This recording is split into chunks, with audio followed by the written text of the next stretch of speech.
You're on. All right. All right. The first question that I'm going to address is, when making step-down boards, is there a rule of thumb for rocker adjustments? How do you calculate rocker adjustment for a board that you just want to ride in smaller surf? Okay, first thing is we got to clear up what the word step-down means. In my book, it means a board for bigger surf, but it's shorter than your normal short board, like the Slayer. It's designed for bigger, slabbier, hollow waves. A board for, and that will have the curve on it to handle those bigger, hollower waves. But for smaller surf, lower rocker is your friend. I can't say which end is more important than the other, but I drop the entry rocker and I drop the tail rocker. I tend to drop the entry rocker a little bit more because it helps you get into the waves, and when you're driving through sections, you're typically moving forward on your board. So, like, for example, our Dwart has a pretty low entry rocker, but it has a pretty, I would say, average, but it's got some tail rocker. So you can turn the board when you're back on the tail, but when you move forward, you have, a flatter planing surface, so it'll drive more. And, so that you get the terminology right. Step-down boards are, like true miniguns, and boards for smaller surf are generally lower rocker. Width is important. You have more planing surface. Typically, smaller wave boards are wider too, fuller in the nose, a little bit fuller in the tail. So, next question: what's the best board for a novice rider? 200 pounds, 6 feet, East Coast, Florida. That is a very, very, very good question. I've had on many occasions people contact me, through the email ordering program off our website, and they start, they say, well, I'm an intermediate plus surfer, and I'm a little bit bigger surfer. I get to surf a couple times a year. Doesn't matter if it's Florida or whatever, but if you want your surfing to improve, I feel like you need to put at least 3 days a week in to keep improving. If you're just putting a day or two in a week or a day or two a month, you're at best maintaining your skill level. But back to the size board, I think most novice beginner surfers need length, like 9 foot is very common, width 23 inches, 22 and a half to 23 inches wide, and thickness, volume, 3 1/4, 3 3/8. Ride that until you start to learn how to turn an angle. And then if you want to improve your surfing, this is a big one. I've had people say, well, I've been riding a 9 foot board and I feel like I'm ready to get on a performance short board, a 6 foot board. And that is the worst decision you could possibly make. Worst. It doesn't matter how good of an athlete you are. I've taught some of the world's best athletes outside of surfing to surf, and they get out of the water after their first session and they go, wow, that was tough. So my key word of advice to you is take it easy. Take it 6 inches at a time. From a 9 foot board to an 8/6, there's a difference. And you'll start to learn to connect your turns better, maybe go up and down a little bit.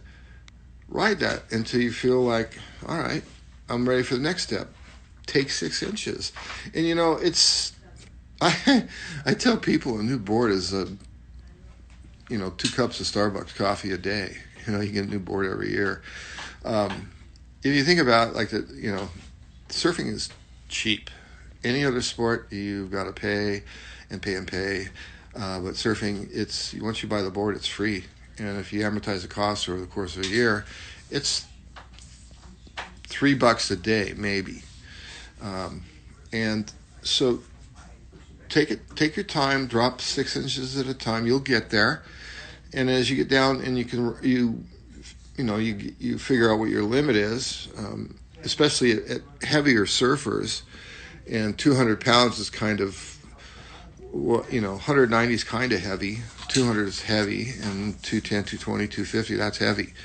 And so, if you're that big, it doesn't make any sense to go much shorter than 7 foot. Sure, you can. You can paddle out on a cool-looking 6'3". You'll be up to your armpits in water, and you might catch 1 or 2 waves a session. But as I said time and time again, surfing is supposed to be fun, and fun is catching waves. And the more waves you catch, the faster you're going to progress. So, bigger, longer, wider, thicker, more volume. And volume isn't the only thing. People are so hung up on freaking volume these days because they can go on the internet and they can go to somebody's program and they can calculate what they think is the right volume down to 1/10 of a liter. That is a huge mistake as well. Your planing area has much more to do with the ride than volume. Your rocker has a lot more to do with volume than volume with a ride. Your rocker is incredibly important.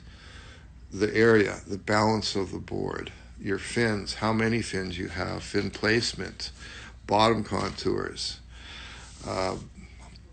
If you're a beginner, take it easy, take it slow. And, I was talking about a new board costs $3 a day if you get one a year. If 6 months you decide you're ready for another board, sell the used board, and you should be able to get, $300 for it, maybe $400. So you're almost halfway to another new board. You wouldn't believe how many people say, I've been surfing for a year. I get a couple days a month, and I'm ready to come off my big 9-foot softboard, and I want to get a shortboard. And I go, no. I got a lot of good surfers in La Jolla riding my boards, and some of the kids have tried their dad's 8-foot Moby fishes, and they freak on them. And I've got some very good surfers riding 8-foot Moby fishes most of the time, because most of the time the surf is small. But anyways, that's enough for now.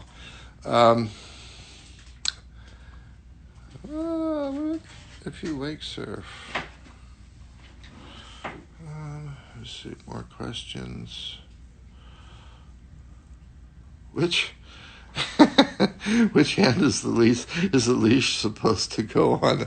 I'm not saying if you're having a go with me, I think you are. But in the early days of the leash, we wore them around our wrists. And if you're a goofy foot, you wore it on your right wrist. If you're a regular foot, you wore it on your left wrist. But I'm not sure you're serious here. As you said, you prefer solid fiberglass fins in general. Can you talk a little bit about why? Naked Viking. My biggest gripe is plastic fins. When the fin companies first came out with removable fins, they were all plastic, and all of the good surfers refused to ride them, except maybe Kelly. I don't know. And they stuck with the fiberglass glass-ons, and the reason was very clear. The plastic fins had terrible flex patterns. They just kind of bent and returned slowly. With a fiberglass fin, especially if it's most fins are made with 6 or 8 ounce cloth. I always liked 4 ounce because you can get many more layers, and then G10 you get 35, 40 layers, and you can get a finer foil. You get a more dynamic return rate. The base is stiff, but the tip you can control the flex by the thickness. And thank God. I mean, I hate to call anybody out, but FCS, when they had a hold on the market, they threatened to litigate anybody making FCS Bach fins out of fiberglass. But eventually, everybody came around, and now there's tons of good composites on the market. You'll see that most of the templates are the same. Most are approximately the same size. Most of the fin's rake is approximately the same. Some tips are a little bigger than others. Some have softer flex patterns. Some have very rigid flex patterns. But a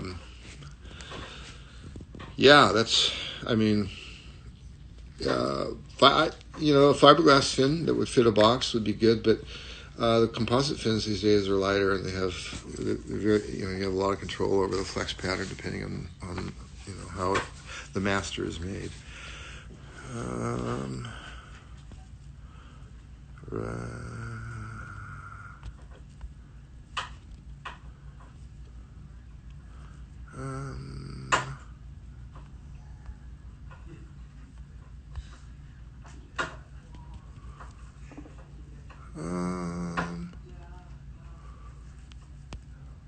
What is the best board for small waves on the East Coast for a novice to intermediate surfer? Once again, you can get thrown off by the volume charts.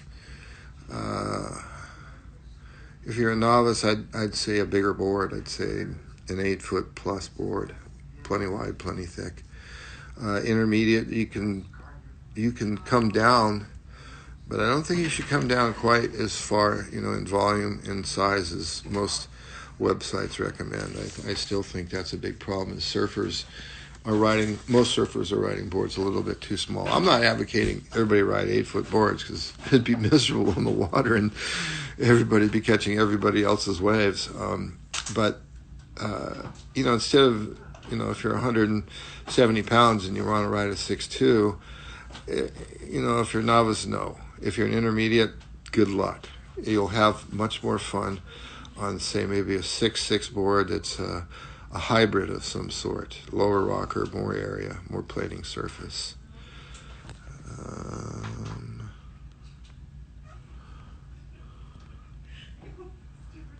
Saludos desde Costa Rica.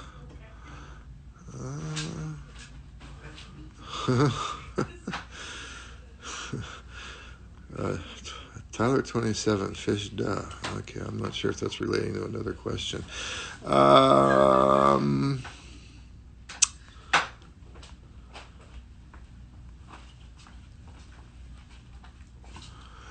wish I knew how to surf wake surf. My son started doing it when he was early in high school, and we made wakeboards years ago in the late 90s, and guys were doing some pretty crazy tricks on the wakeboards back then. But my son started free surfing behind a boat. This is almost 20 years ago now, and I thought, well, that's cool. He's entertaining himself. But I think cross training on a skateboard, cross training on a wake surfboard. I think all that's good. It's if the surf's flat, man, go for it. It's my son's designed some great wake surfers, if the surf's no good, then by all means, hook up with some friends that have a boat, or give it a shot.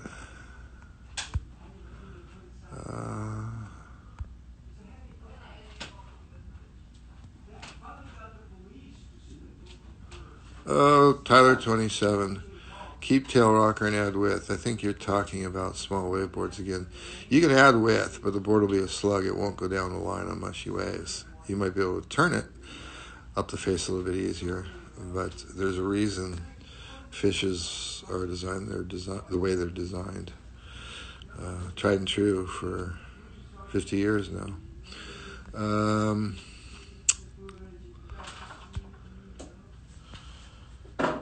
Blade or SD for soft to little running points? Blade or SD?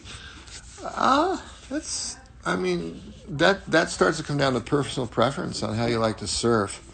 The SD is a high performance shortboard. As I said in a previous interview, it was a board I designed for Dane Reynolds for the Stab Surf-Off a couple of years ago that took place in South Africa. And he surfed good on it. He didn't pick it as a winner, but he didn't dislike it, which is pretty good for Dane. But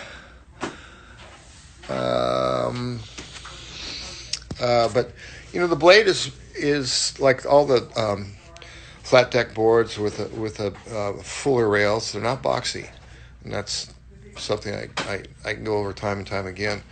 The flat deck boards, they need, because the top of the rail is very close to the apex of the rail.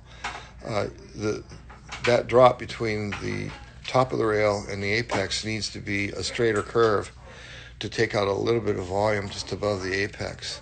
And then you'll be able to put the board on rail, and you'll be able to set the rail. And but you're still, it's a different type of riding. It takes getting used to the flat deck boards. At first, they might feel a little bit thick to you, but once you get used to it, you can put the board on rail, and it'll come back out of the water quicker than a very dome deck board, and a board with a slide crown. It'll still come back out of the water quicker, and it'll feel friskier. You might not be able to do turns quite as deep, quite as gougy as, say, high performance shortboard, which is,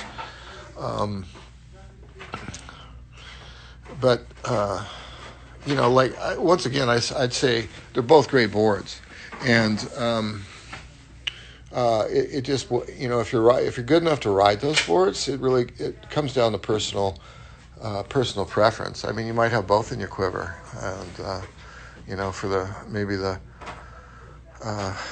slightly softer days, you might want to ride the blade, but it'll work good in the holidays. But you might find the SD is better when the surf's a little bit hollower. But they're both good boards for I'd say intermediate to advanced surfers.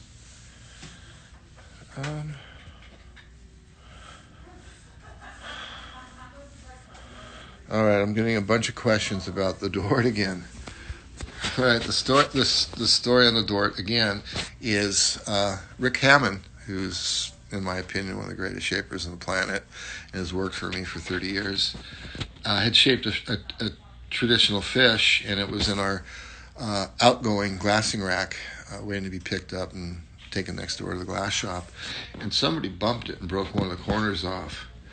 And so Rick changed the tail template to a double wing round tail and gave it to somebody to ride, and they freaked. And we made a few more.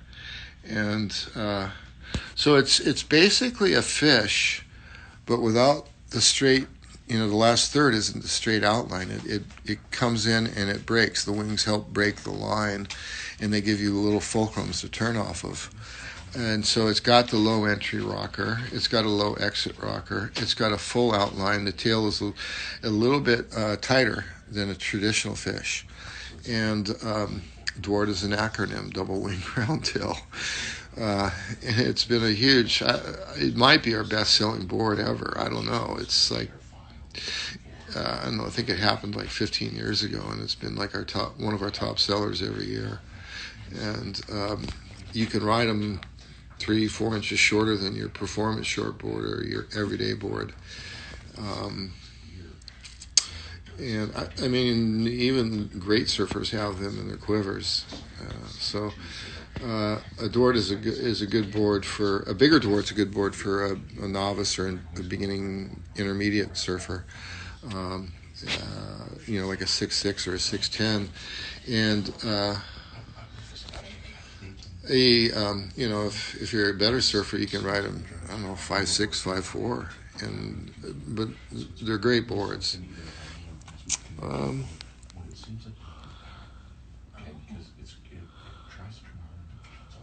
How are my boards for groms? I've been shaping for 50 years, and all along the way, I've made boards for groms, and I remember making a comment about 10 or 15 years ago about another great shaper, and all of his grom boards seemed like they had really wide tails, and I always felt that everything needs to shrink proportionally. And groms, lighter groms, they can get away with narrow boards with a little bit more rocker, just because the turn arc is much shorter. But yeah, it's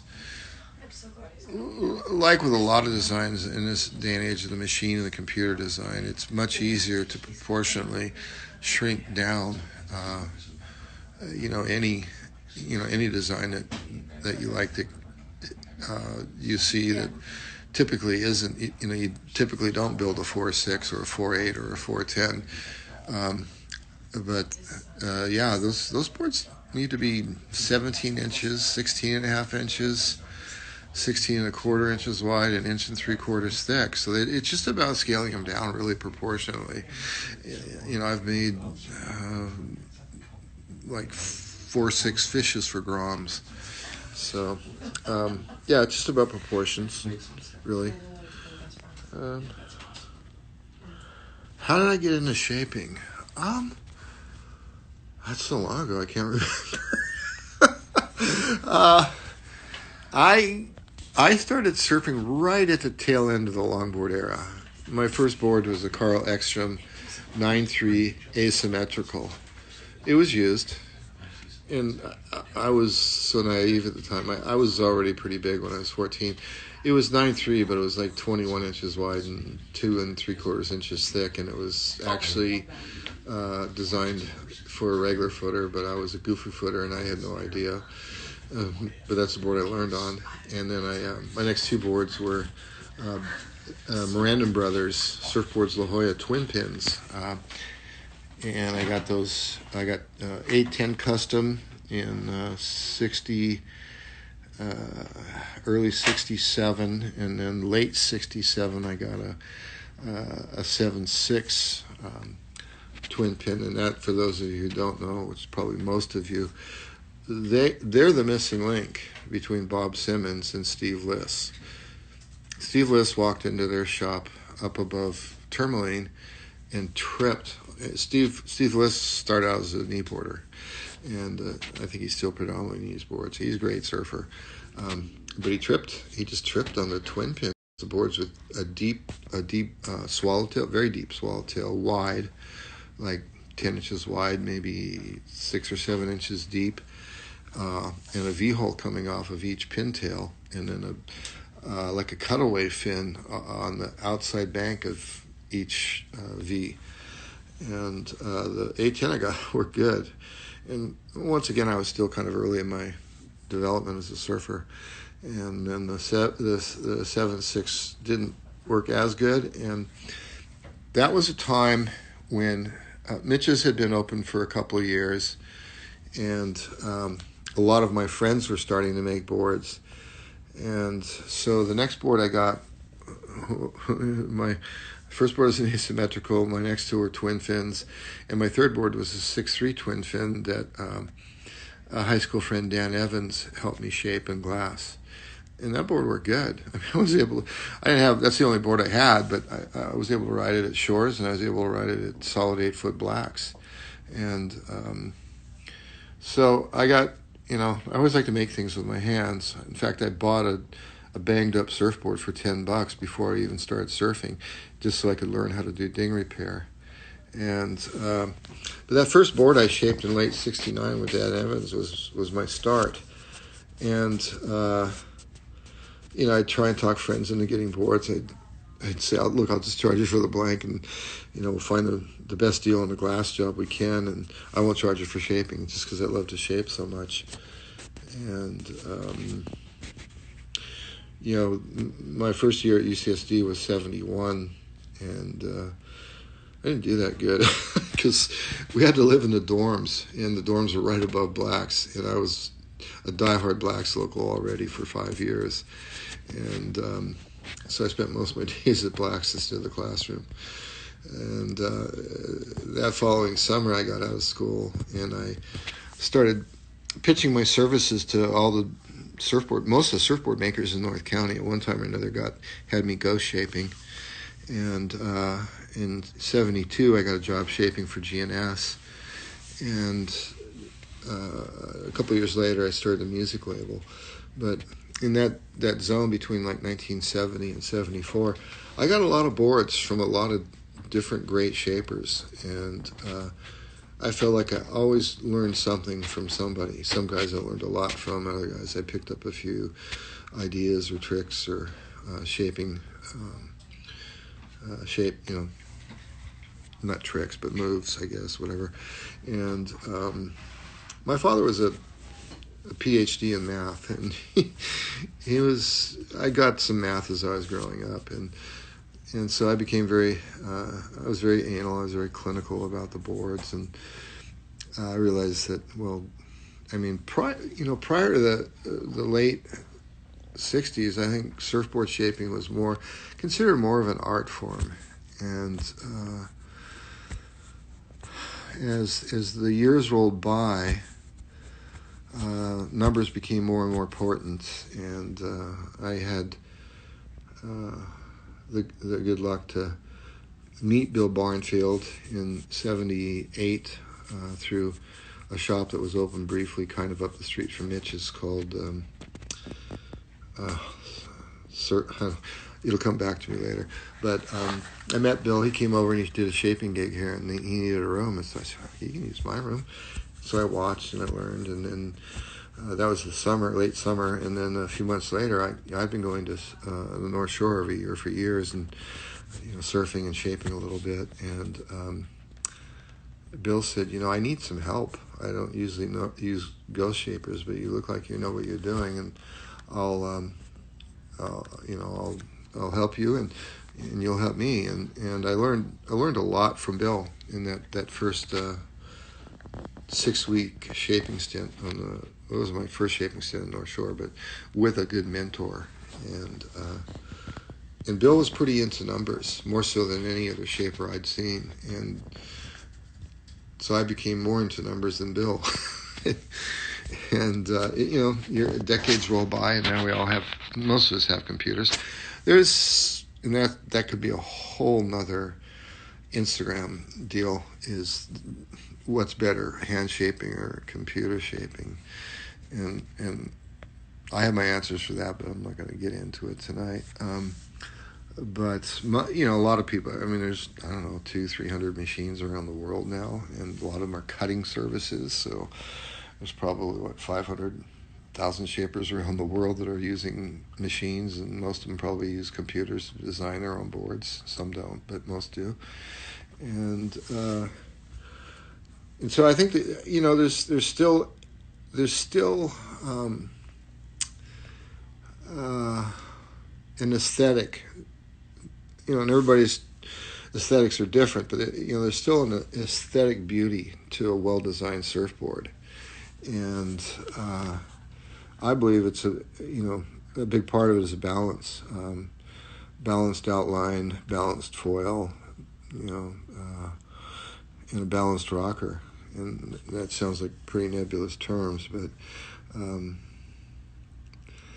as the years went by, and I made boards for Shane Horan in the early '80s that had freaking 17-inch wide tails and 11-inch wide noses, and I don't know how he wrote them, but he wrote them. But then he came to me and he said, "Mate, I need a regular tri-fin," and so I don't know if this is the first one in years to make him a regular tri-fin, but he surfed insane on it. But he kept. I think he had a point to prove with his no-nose boards.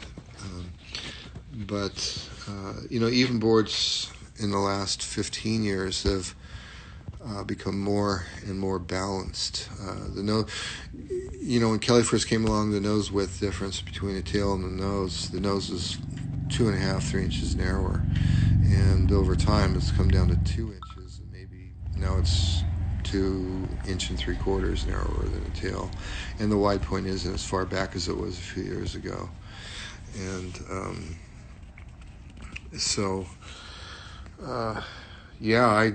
I back to the meat of the question is, how did you get into shaping? I love making things with my hands, and I love, and it's a good feeling when, you make a board for yourself and it works good, and you learn from each board, and the next board hopefully gets better. Sometimes it doesn't, so you learn from that too.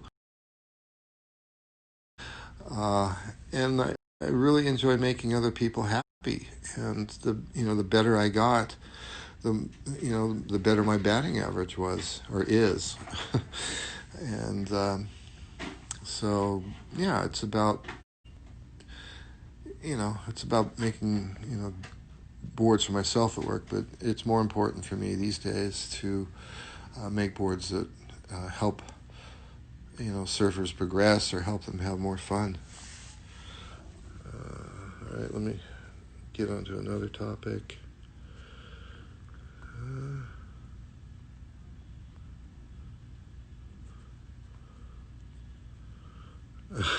Yeah, that spot. Yes, it is Tuesday. I almost lost track, but yes, it's Tuesday.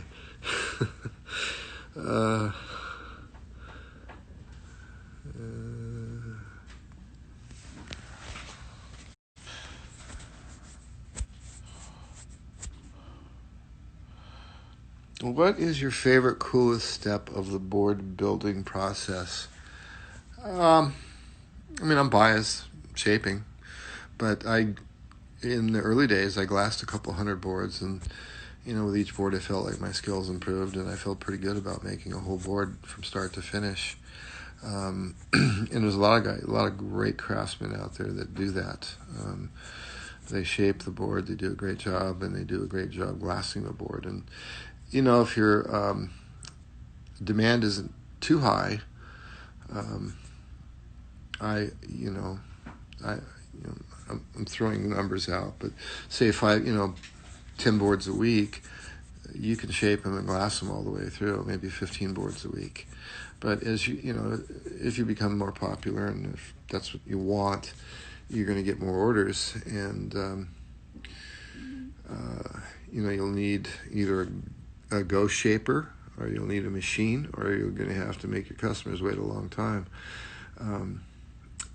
But I think the glassing part, that's long been overlooked. I mean, it's as equally as important as the shape, but there's a lot that goes into the glass job, and starting with the materials you choose, to your glassing technique, how you manage to get, once again, a balance between weight and strength, how much resin you need to wet out the cloth and not have it too dry but not have it too wet, so the board becomes does it become heavier, but it becomes more rigid because of the extra resin.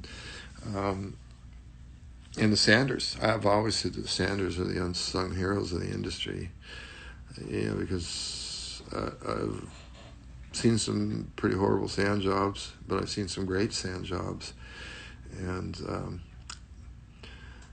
to seriously answer the question, I think I have an admiration for everybody that builds a quality handmade product. There's a lot of great glassers out there. There's a lot of great sanders, a lot of great shapers. My favorite part is the shaping and the designing. So, anyways,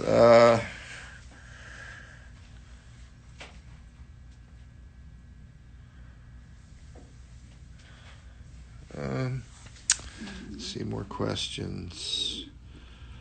Yeah, I'm going to go back to the volume thing once again, and that's as I do more and more online orders.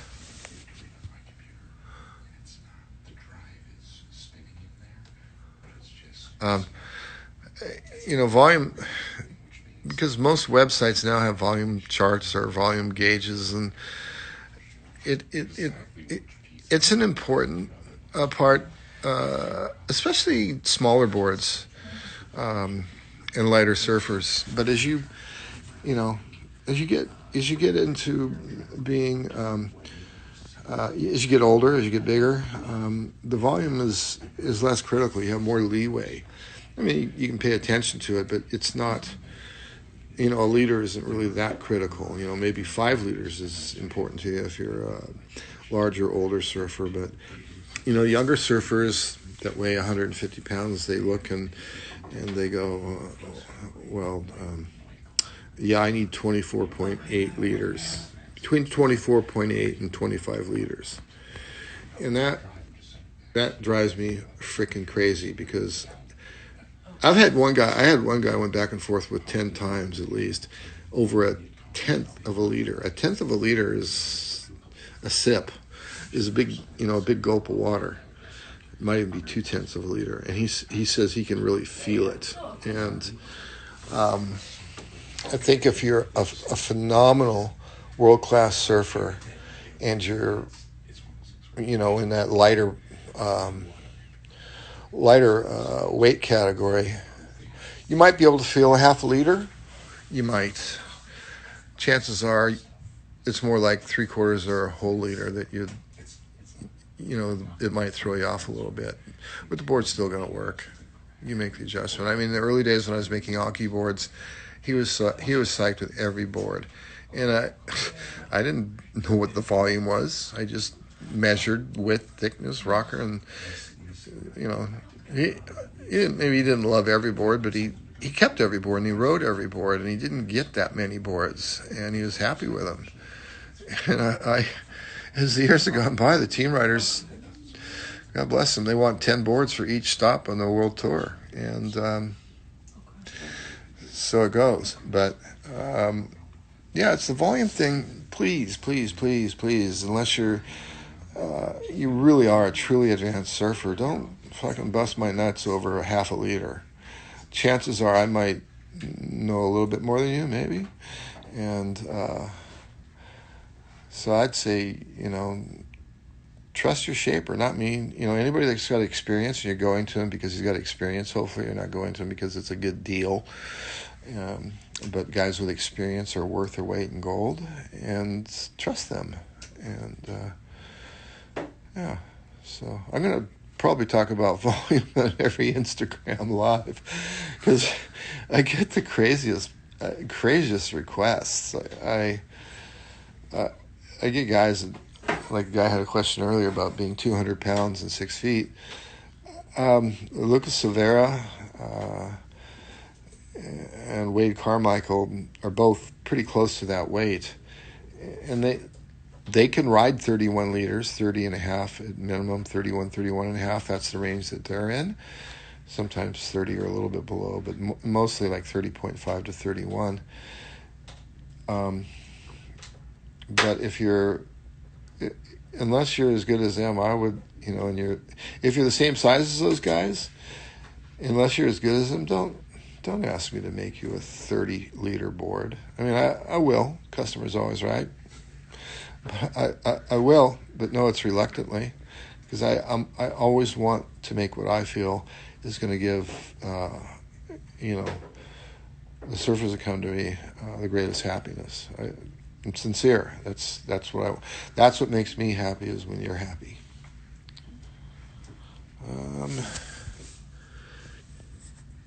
A couple more questions. Big boy boards. Big boy boards, there's a lot of big surfers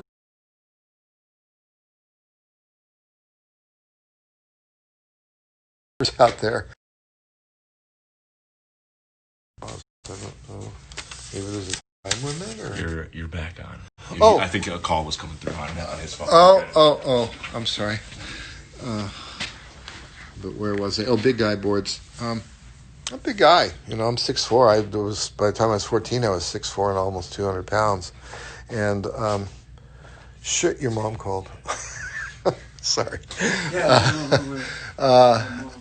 When I was younger, I was very fit. Maybe I was like 190 pounds, maybe 200. I could ride. The shortest board I ever rode was that first twin fin I shaped, which is a 6'3". And, but after that, I rode 6'6" for a while, and then 6'8", and then 6'9", and so I could always relate to a bigger surfer, and I the average size shaper is the average size surfer, really, 150, 60 pounds to maybe 190 pounds, 180 pounds, and I think it's hard to scale the boards up proportionally,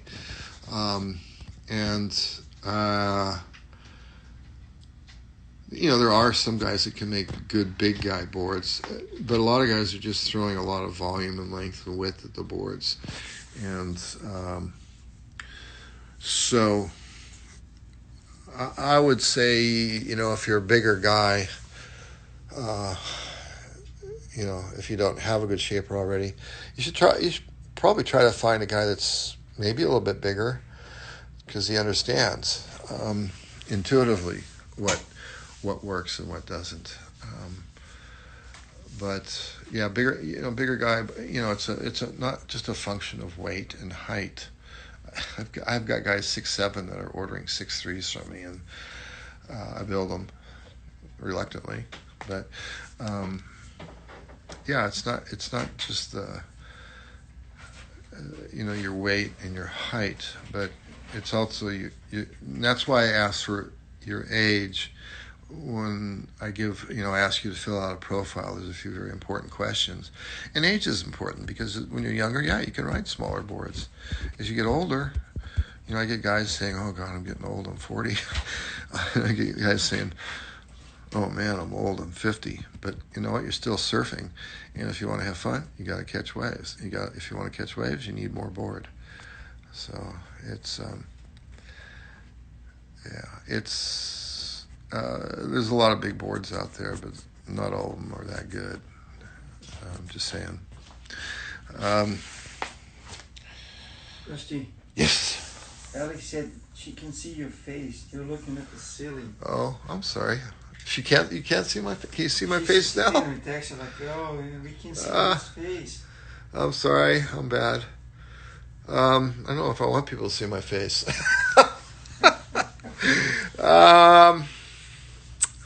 Anyways, I know I started a little bit late today. I'll go for a couple more questions.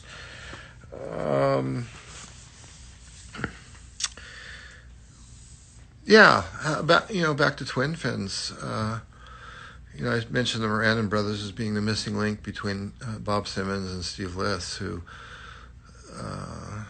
pretty much gets most of credit for twin fins or two fin boards these days. But there were a lot of other great shapers that through the 70s played with not a lot, and because they never really made the mainstream, but there was twin fins being designed and built. I think Reno was one, and I'm not sure if I have my history right, but I think he inspired Mark Richards, and Mark Richards started riding him around 77, I think, and won 4 world titles, predominantly twin fins. And then with the advent of the thruster, the whole world turned to 3. And there was some experimentation with 4 fins in the very early 80s, but they never really caught on. Partially, I think, because all we were doing were glass-ons back then. And you ask anybody to glass as a surfboard, and you ask them to glass on 4 fins, and they say it'll be $100 extra.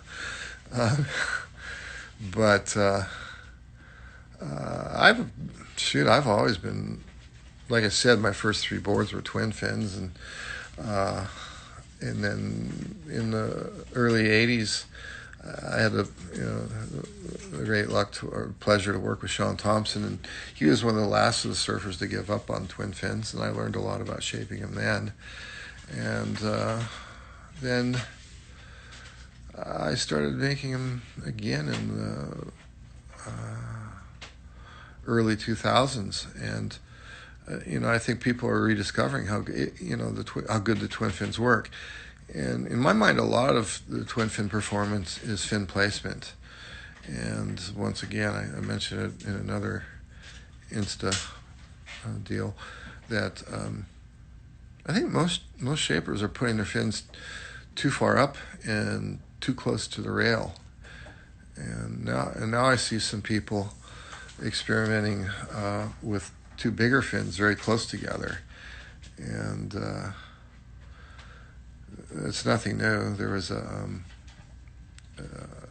blanking on his name, but there's an old shaper, he's a few years older than me, that used to do production work for some of the big labels back in the 60s, but he came by the factory one day and he showed me this weird, trippy, kind of semi-length board, but it had 2 like 7-inch fins, about 3 inches apart, about 8 inches up. I just thought, wow, that's, and now in the last year I've seen them re-emerging, and I mean, tri-fins are great. They're awesome, but, twin fins, twinsers are awesome. And the more we understand surfboard design and how you can make a board more versatile, I think more and more people are getting turned on to twin fins again. And I say twin fin, I mean 2 fins, not 2 fins and a little nub in the back. In my opinion, that creates extra drag. But I'd say this coming summer, my pick would be twin fins or quads. And unless you are lucky enough to live someplace where you're surfing perfect hollow head high or bigger waves. And even then, the twins work and the quads work insane. Let's see. Last question.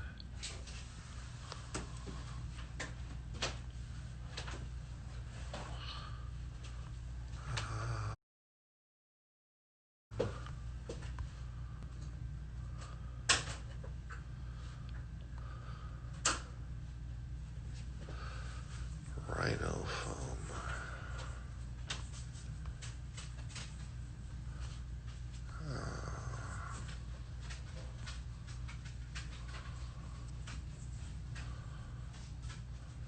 What is my favorite model?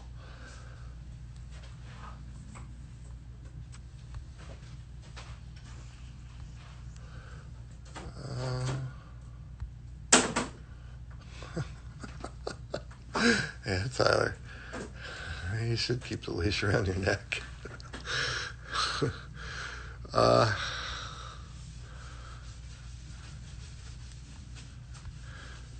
Do you surf the internet? Not as much as I used to.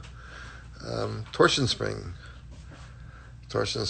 Yeah, that's. I'll touch on that briefly. I'll try not to drag it on too long, but a fellow from Peru showed up at my factory about 20 years ago with this foam, and he said, here's some blanks, please try them.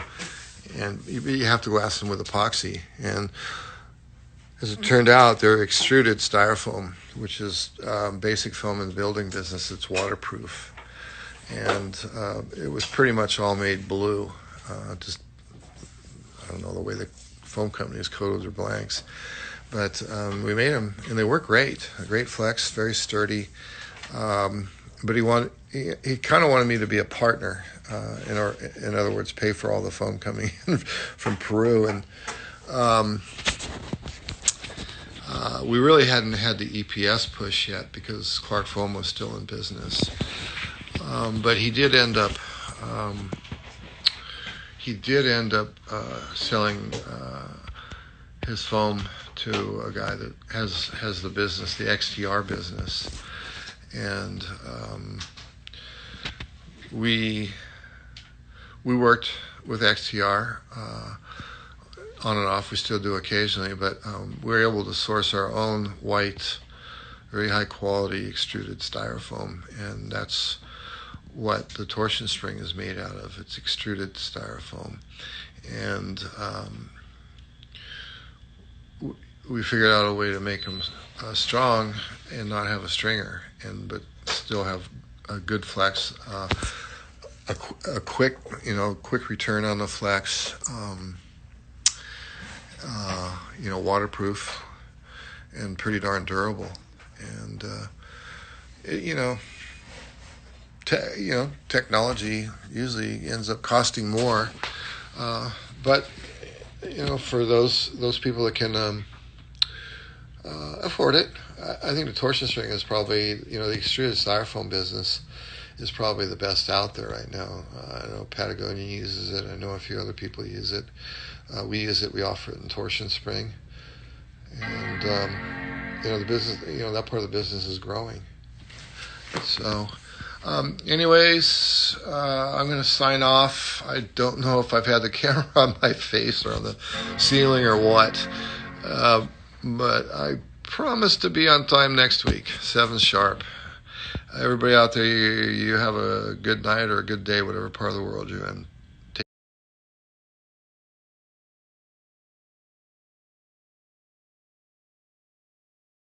Take care.